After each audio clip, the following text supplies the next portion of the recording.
ಎಲ್ಲರಿಗೂ ನಮಸ್ಕಾರ. Welcome back to Surya Chandra YouTube channel. ನಾನು ಇವತ್ತಿನ ವಿಡಿಯೋದಲ್ಲಿ ಬೇಳೆ ಸಾಂಬಾರು ಹೇಗೆ ಮಾಡೋದು ಅಂತ ತೋರಿಸ್ತಾ ಇದ್ದೀನಿ. ಈ ಬೇಳೆ ಸಾಂಬಾರಿಗೆ ನಾನು ಈರುಳ್ಳಿ ಆಗಲಿ ಸಾಂಬಾರು ಪುಡಿ ಆಗಲಿ ಬಳಸೋದಿಲ್ಲ. ಈ ಥರ ಇನ್ಸ್ಟೆಂಟಾಗಿ ಹೇಗೆ ಬೇಳೆ ಸಾಂಬಾರು ಮಾಡೋದು ಅಂತ ತೋರಿಸ್ಕೊಡ್ತೀನಿ ಬನ್ನಿ. ಅದಕ್ಕೂ ಮುಂಚೆ ನಮ್ಮ ಚಾನಲ್ನ ಯಾರೆಲ್ಲ ಸಬ್ಸ್ಕ್ರೈಬ್ ಆಗಿಲ್ಲ ಪ್ಲೀಸ್ ಸಬ್ಸ್ಕ್ರೈಬ್ ಆಗಿ. ಮನೇಲಿ ಯಾವುದೇ ರೀತಿ ತರಕಾರಿ ಇಲ್ಲದಾಗ ಈ ಥರ ಬೇಳೆ ಸಾಂಬಾರು ಮಾಡಿ ತುಂಬಾ ರುಚಿಯಾಗಿರುತ್ತೆ. ಯಾವುದಾದ್ರೂ ಫಂಕ್ಷನ್ಗಳ ಟೈಮಲ್ಲೂ ಅಷ್ಟೇ ಈ ಥರ ಬೇಳೆ ಸಾಂಬಾರು ಮಾಡಿದ್ರೆ ತುಂಬಾ ಇಷ್ಟಪಟ್ಟು ತಿಂತಾರೆ. ಇದಕ್ಕೇನೆಲ್ಲ ಬೇಕು ಹೇಗೆ ಮಾಡೋದು ನೋಡ್ಕೊಳ್ಳೋಣ ಬನ್ನಿ. ನಾನು ಇದಕ್ಕೆ 1 ಬೌಲ್ ತೊಗರಿಬೇಳೆ ತೊಗೊತಾ ಇದ್ದೀನಿ. ನೋಡಿ 1 ಬೌಲ್ ನಾನು ತೊಗೊಂಡಿದ್ದೀನಿ. ಇದನ್ನು ನಾನು ಕುಕ್ಕರ್ಗೆ ಹಾಕ್ಕೊಂಡು ಚೆನ್ನಾಗಿ ತೊಳ್ಕೊತೀನಿ. ನಾನು ಈ ತೊಗರಿಬೇಳೆ ತೊಗೊಂಡಿದ್ರಲ್ಲಿ ಒಂದು 5ರಿಂದ 6 ಜನ ಸಾಂಬಾರಲ್ಲಿ ಊಟ ಮಾಡ್ಬೋದು. ಅಷ್ಟು ಕ್ವಾಂಟಿಟಿಗೆ ತೊಗರಿಬೇಳೆ ತೊಗೊಂಡಿದ್ದೀನಿ. ನಾನು ತೊಗರಿಬೇಳೆ ತೊಳ್ಕೊಂಡು ನೀರು ಹಾಕ್ಕೊಂಡಿದ್ದೀನಿ. ಸ್ವಲ್ಪ ಉಪ್ಪು ಹಾಕೋತಾ ಇದ್ದೀನಿ ಮತ್ತು ಸ್ವಲ್ಪ ಅರಿಶಿನ ಪುಡಿ ಕೂಡ ಹಾಕ್ಕೊತಾ ಇದ್ದೀನಿ. ಇದನ್ನು ನಾನು ಮುಚ್ಚಿಟ್ಟು ಒಂದು 5ರಿಂದ 6 ವಿಜಿಲ್ ನಾನು ಕೂಗಿಸ್ಕೊತೀನಿ. ಫುಲ್ಲು ಸ್ಮ್ಯಾಶ್ ಆಗೋ ಥರ ಬೇಯಬೇಕು ಬೇಳೆ. ಅದಕ್ಕೋಸ್ಕರ ಒಗ್ಗರಣೆಗೆ ಏನೆಲ್ಲ ಬೇಕು ನೋಡ್ಕೊಳ್ಳೋಣ ಬನ್ನಿ.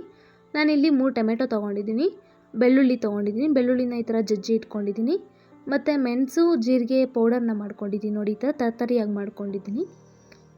ನಾನಿಲ್ಲಿ ಸಾಸಿವೆ, ಸ್ವಲ್ಪ ಕಾಯಿ ತುರಿ ತೊಗೊಂಡಿದ್ದೀನಿ, ಕೊತ್ತಂಬರಿ ಮತ್ತು ಹಸಿಮೆಣ್ಸಿನ್ಕಾಯಿನ ತೊಗೊಂಡಿದ್ದೀನಿ. ಒಂದು ಕಡೆ ಇಲ್ಲಿ ನೋಡಿ ಈ ಥರ ಫುಲ್ಲು ಸ್ಮ್ಯಾಶ್ ಆಗಿದೆ ನಾನು ಬೇಳೆ ಕೂಗಿಸ್ಕೊಂಡಿರೋದು. ಈಗ ಒಂದು ಕಡೆ ಸ್ಟವ್ ಮೇಲೆ ಪಾತ್ರೆ ಇಟ್ಕೋತಾ ಇದ್ದೀನಿ. ಪಾತ್ರೆ ಕಾದ ನಂತರ ಗೋಲ್ಡ್ ವಿನ್ನರ್ ಆಯಿಲ್ ಹಾಕೋತಾ ಇದ್ದೀನಿ. ಎಣ್ಣೆ ಕಾದ ನಂತರ ಸಾಸಿವೆ ಹಾಕ್ಕೊತಾ ಇದ್ದೀನಿ. ಸಾಸಿವೆ ಸಿಡಿದ ಮೇಲೆ ಹಸಿಮೆಣ್ಸಿನ್ಕಾಯಿನ ಹಾಕೋತಾ ಇದ್ದೀನಿ. ಅದಾದಮೇಲೆ ಬೆಳ್ಳುಳ್ಳಿ ಹಾಕ್ಕೊಂಡು ಚೆನ್ನಾಗಿ ಈ ಥರ ಫ್ರೈ ಮಾಡ್ಕೋತೀನಿ. ಅದಾದಮೇಲೆ ನಾನು ಏನು ಹೆಚ್ಚಿಟ್ಕೊಂಡಿದ್ದೆ 3 ಟೊಮೆಟೊ ಅದನ್ನೆಲ್ಲ ಹಾಕೋತಾ ಇದ್ದೀನಿ. ಹಾಕ್ಕೊಂಡು ಒಗ್ಗರಣೆಲೆ ಟೊಮೆಟೊ ಬೆಳ್ಳುಳ್ಳಿ ಹಸಿಮೆಣ್ಸಿನ್ಕಾಯಿನೆಲ್ಲ ನಾನು ಈ ಥರ ಚೆನ್ನಾಗಿ ಫ್ರೈ ಮಾಡಿಕೊಂಡು ಸ್ಮ್ಯಾಶ್ ಆಗೋ ಥರ ಫ್ರೈ ಮಾಡ್ಕೊತೀನಿ. ಅದಾದಮೇಲೆ ನಾನು ಏನು ಕೂಗಿಸಿಟ್ಕೊಂಡಿದ್ದೆ ಬೇಳೆ ಅದನ್ನು ಹಾಕ್ಕೊಂಡು ಮಿಕ್ಸ್ ಮಾಡ್ಕೋತಾ ಇದ್ದೀನಿ. ನೋಡಿ ಈ ಥರ. ನಿಮಗೆ ಸಾಂಬಾರು ಕ್ವಾಂಟಿಟಿ ಎಷ್ಟು ಬೇಕೋ ಅಷ್ಟು ನೋಡಿಕೊಂಡು ನೀರು ಹಾಕ್ಕೊಳ್ಳಿ. ರುಚಿಗೆ ತಕ್ಕಷ್ಟು ಉಪ್ಪು ಹಾಕ್ಕೊಳ್ಳಿ. ಅದಾದಮೇಲೆ ನಾನು ಕಾಯಿ ತುರಿ ಎತ್ತಿಟ್ಕೊಂಡಿದ್ದೆ, ಕಾಯಿ ತುರಿ ಹಾಕ್ಕೋತಾ ಇದ್ದೀನಿ. ಕಾಯಿ ತುರಿ ಹಾಕ್ಕೊಳೋದ್ರಿಂದ ತುಂಬ ಚೆನ್ನಾಗಿರುತ್ತೆ ರುಚಿ. ನೀವು ಬೇಕಂದರೆ ಕಾಯಿ ತುರಿ ಬೇಡ ಅಂದ್ರೂ ಸ್ಕಿಪ್ ಮಾಡ್ಬೋದು. ನಾನಿಲ್ಲಿ ಕಾಯಿ ತುರಿ ಹಾಕ್ಕೋತಾ ಇದ್ದೀನಿ. ರುಚಿ ತುಂಬ ಚೆನ್ನಾಗಿರುತ್ತೆ.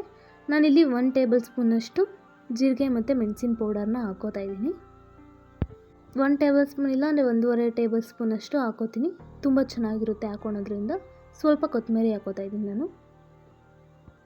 ಇದಾದಮೇಲೆ ನೋಡಿ ನಾನು ಈ ಥರ ತೆಳ್ಳಗೆ ಮಾಡ್ಕೊಂಡಿದ್ದೀನಿ. ಸ್ವಲ್ಪ ಸಾಂಬಾರು ತೆಳ್ಳಗಿದ್ರೆ ರುಚಿಯಾಗಿರುತ್ತೆ ಗಟ್ಟಿಯಾಗಿರೋದಕ್ಕಿಂತ. ನೋಡಿ ನಾನು ಈ ಥರ ಮಾಡ್ಕೊಂಡಿದ್ದೀನಿ.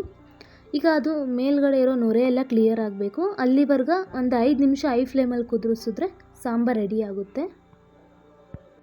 ಈ ಥರ ಸಾಂಬಾರು ಮಾಡ್ಕೊಳೋದ್ರಿಂದ ತುಂಬ ರುಚಿಯಾಗಿರುತ್ತೆ, ಬೇಗ ಕೂಡ ಆಗುತ್ತೆ. ಈ ಬ್ಯಾಚುಲರ್ಸಿಗೆಲ್ಲ ತುಂಬಾ ಯೂಸ್ ಆಗುತ್ತೆ ಈ ಥರ ಸಾಂಬಾರು ಮಾಡ್ಕೊಳೋದು. ಯಾವುದೇ ರೀತಿ ಸಾಂಬಾರು ಪುಡಿನ ಯೂಸ್ ಮಾಡಿಲ್ಲ ಮತ್ತು ಈರುಳ್ಳಿ ಕೂಡ ನಾನು ಯೂಸ್ ಮಾಡಿಲ್ಲ. ತುಂಬಾ ರುಚಿಯಾಗಿರುತ್ತೆ. ಒಂದ್ಸರಿ ನೀವು ಟ್ರೈ ಮಾಡಿ ನೋಡಿ. ನೀವು ಯಾವುದೇ ರೀತಿ ಫಂಕ್ಷನ್ಗಳಿಗೂ ಈ ಥರ ಸಾಂಬಾರು ಮಾಡ್ಕೋಬೋದು. ತುಂಬಾ ರುಚಿಯಾಗಿರುತ್ತೆ. ತೆಳ್ಳಗೆ ಮಾಡಿಕೊಂಡ್ರೆ ಟೇಸ್ಟ್ ಅಂತೂ ಸಖತ್ತಾಗಿರುತ್ತೆ. ನೀವು ಒಂದ್ಸಲ ಟ್ರೈ ಮಾಡಿ. ಇದಕ್ಕೆ ನೆಂಚ್ಕೊಳಕ್ಕೆ ಹಪ್ಪಳ ಹಾಕೋತಾ ಇದ್ದೀನಿ ನಾನು. ಬೇಳೆ ಸಾಂಬಾರಿಗೆ ಹಪ್ಪಳ ಕಾಂಬಿನೇಷನ್ ಅಂತೂ ತುಂಬಾ ರುಚಿಯಾಗಿರುತ್ತೆ. ನಾನು ಹಪ್ಪಳ ಎಲ್ಲ ಹಾಕ್ಕೊಂಡಾಗಿದೆ. ಈ ಥರ ನೀವು ಒಂದ್ಸರಿ ಬೇಳೆ ಸಾಂಬಾರನ್ನ ಮಾಡಿ ನೋಡಿ. ತುಂಬಾ ರುಚಿಯಾಗಿ ಬರುತ್ತೆ. ಬೇಗ ಕೂಡ ಮಾಡ್ಕೋಬೋದು. ಕೆಲಸಕ್ಕೆಲ್ಲ ಹೋಗೋರೆಲ್ಲ ಬೇಗನೆ ಈ ಥರ ಸಾಂಬಾರು ಮಾಡಿಕೊಂಡ್ರೆ ಯೂಸ್ ಆಗುತ್ತೆ. ಹಾಗೆ ಈ ವಿಡಿಯೋ ನಿಮಗೆ ಇಷ್ಟ ಆಗಿದ್ದರೆ ಪ್ಲೀಸ್ ಲೈಕ್ ಮಾಡಿ, ಶೇರ್ ಮಾಡಿ, ಕಮೆಂಟ್ ಮಾಡಿ, ಹಾಗೆ ಸಬ್ಸ್ಕ್ರೈಬ್ ಆಗಿ. ಧನ್ಯವಾದಗಳು.